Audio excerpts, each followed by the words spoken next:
Hello and thank you for joining me today.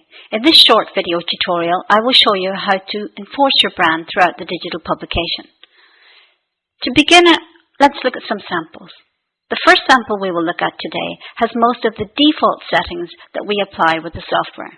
So we're going to show the default custom preloader, which is a 3D issue icon, the progress bar, the default background images that are available. Also, this is the default introduction area. So you can see that there isn't an awful lot of branding outside the magazine in this area. As an alternative, let's look at a magazine where a lot of branding has been applied.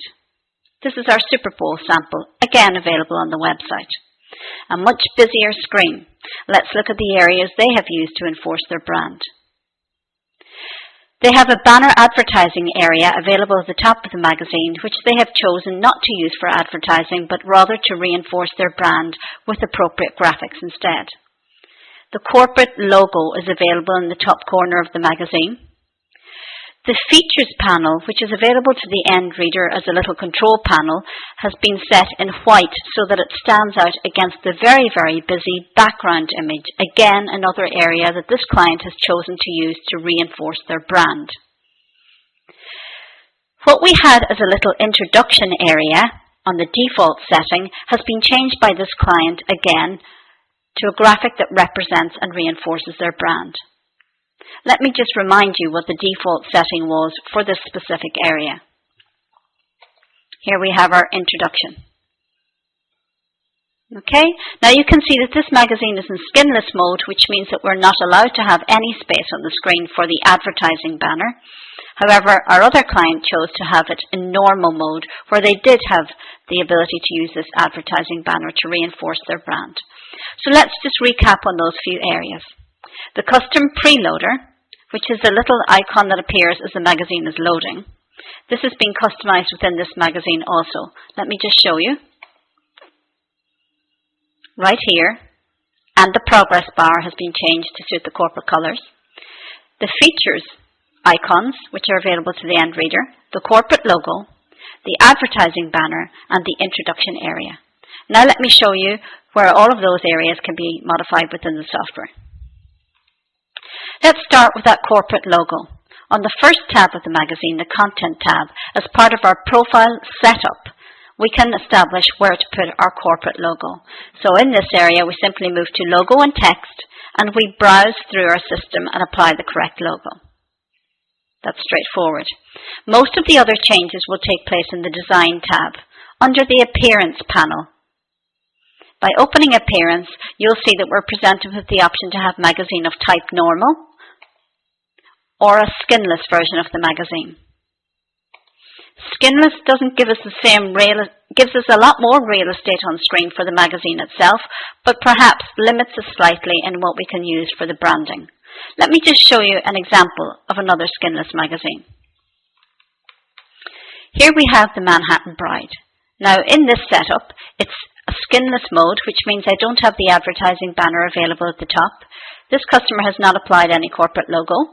This customer has completely removed the introduction area as well. So looking at the software, let's not choose skinless, let's choose normal instead. We now have the option to use this top banner area.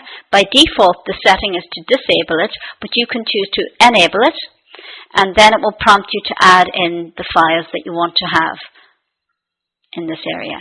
These can be rotated, and an interval timer can be set here at the bottom of the screen. The features panel for your end reader can be set to the left, the right, top or bottom of the screen according to your preference, and you can change the color of the icons in that features panel here. The next thing to look at is the background graphic.